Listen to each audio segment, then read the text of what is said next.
Donc bonjour à tous. Donc effectivement, moi je suis co-directrice de Stratégique Santé, qui est donc une société de conseil et de formation en économie de la santé. Et Sandrine Bourguignon, qui est la fondatrice et donc la deuxième co-directrice, s'excuse, elle est retenue pour une urgence professionnelle. Donc vous devrez me subir pour cette présentation. Donc l'économie de la santé au service de tous. Effectivement, l'économie de la santé... qu'est-ce que c'est? D'abord parce que c'est quelque chose qui n'est pas forcément très intuitif.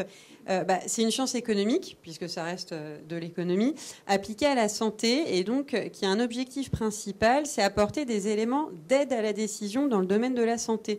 Puisqu'on sait qu'en fait, il s'agit de... aujourd'hui, dans la santé, on a des ressources rares. Le financeur, l'assurance maladie... n'a pas un portefeuille infini et donc il doit faire des choix dans ses financements, dans ses remboursements, et l'économie de la santé est là pour l'aider à faire ses choix. Donc en fait, mettre en adéquation les ressources rares et les objectifs à atteindre pour ceux qui utilisent l'économie de la santé. Donc deux grandes orientations: les politiques de santé ou l'évaluation médico-économique.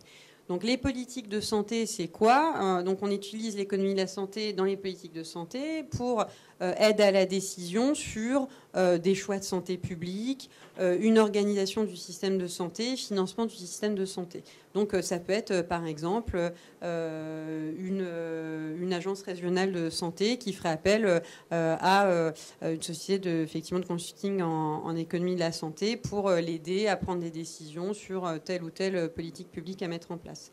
Et puis l'évaluation médico-économique qui effectivement va peut-être va davantage vous concerner, vous, entreprise du Génopôle, qui est en fait pour quand on lance sur le marché un produit pharmaceutique ou un dispositif médical, on l'accompagne depuis octobre 2013 de façon réglementaire, mais ça peut être également à des fins d'éco-marketing, donc d'une étude médico-économique pour mettre en évidence en fait d'éventuelles, par exemple, poches d'économie réalisées, et donc pourquoi l'assurance maladie doit rembourser votre médicament, votre dispositif médical, et à quel prix.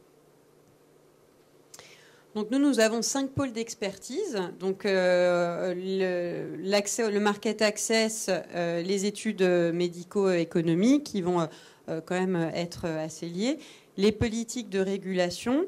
On a un pôle hôpital parce qu'effectivement on mène des actions auprès de certains centres hospitaliers, ça peut être également de l'accompagnement financier, et un pôle formation. Aujourd'hui c'est environ un tiers de notre activité se fait sur la formation en économie de la santé. On forme des collaborateurs de l'industrie pharmaceutique sur qu'est-ce que la médico-économie, pourquoi c'est important, comment bien l'utiliser. Et donc, les 2 tiers de notre activité se fait ensuite sur l'accompagnement au market access et les études médico-économiques.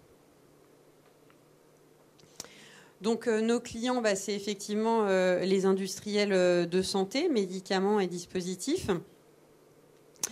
Et puis, on va avoir également, comme je vous le disais, pour tout ce qui est politique accompagnement, politique de santé publique, donc ça peut être les agences et tutelles, mais également comme acteurs privés, on peut avoir les complémentaires de santé et les établissements de santé. Comme de toute façon, l'économie de la santé, c'est un outil d'aide à la décision, on comprend bien qu'à partir du moment où on a un choix à faire dans une allocation de ressources rares, on peut faire appel à l'économie de la santé comme outil d'aide à la décision. Donc ça peut concerner tout type d'acteurs.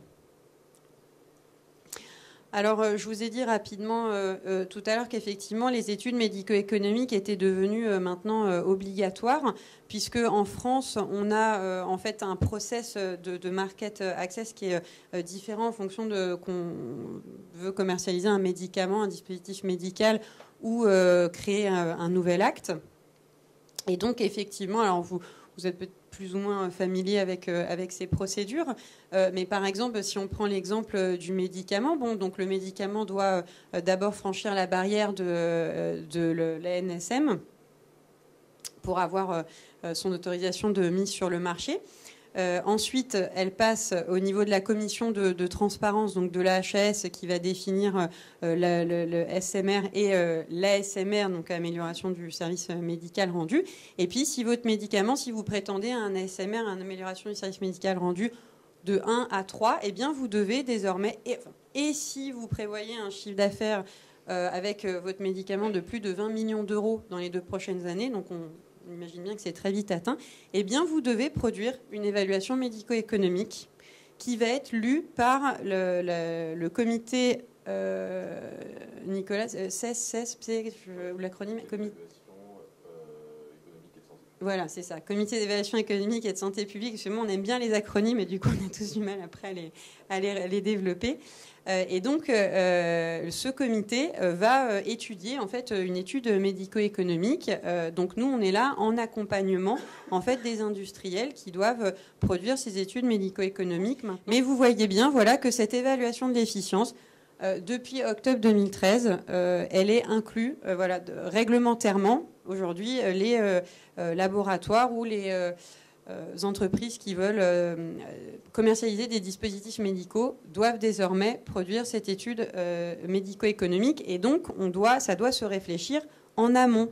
Ça doit se réfléchir dès la phase d'études cliniques. Par exemple, vous devez déjà penser à mettre en place des critères d'évaluation pour les études médico-économiques. Alors nous, Stratégique Santé, comme beaucoup d'entreprises du Génopôle, on est une société récente.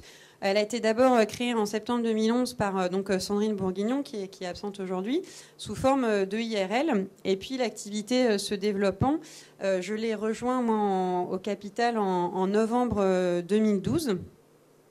On travaillait, au départ c'était consultant, on travaillait de chez nous. Et puis la société s'étant développée, on a souhaité prendre des locaux et le Génopôle effectivement nous a paru un bon endroit pour ça. Déjà géographiquement, ça nous arrangeait. Et puis surtout, c'était comme on est au cœur de la technologie, ça nous paraissait important d'avoir cette étiquette de santé, technologie, d'innovation.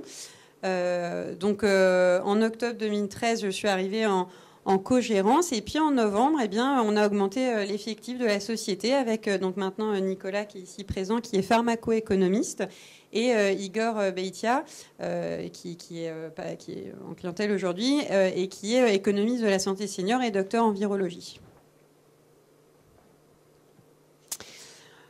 Comme nous sommes malgré tout une petite société, nous n'avons pas toutes les expertises en notre sein. Donc, en fait, on s'est alliés avec d'autres PME au sein d'un collectif d'entreprises, si on peut appeler ça ainsi, qui s'appelle Unity for You.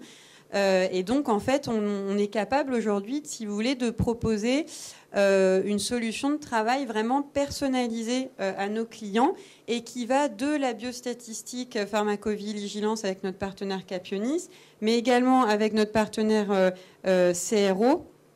Et on a même un partenaire de studio de communication visuelle qui nous permet d'avoir des rendus ensuite qui peuvent être diffusés au plus grand nombre.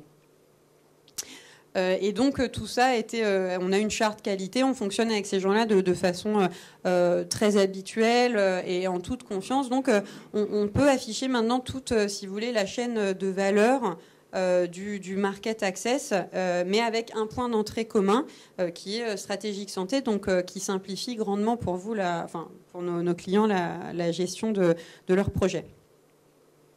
Et puis on nous avait demandé de définir en une slide ce que c'était pour nous le Génopôle. Alors effectivement, le Génopôle pour nous c'est le signe de l'accompagnement de la croissance de notre société, puisque c'est nos premiers bureaux. Ensuite, on a déménagé 2 fois en an parce qu'on avait embauché un salarié, puis 2 et demi aujourd'hui. Donc on est 5 dans la société. On a effectivement, on est bien conseillé dans notre développement et tous les services proposés par le Génopôle. Ça nous permet d'avoir une visibilité auprès de vous, auprès des entreprises qui sont présentes sur le campus et de bénéficier de cette dynamique entrepreneuriale très positive.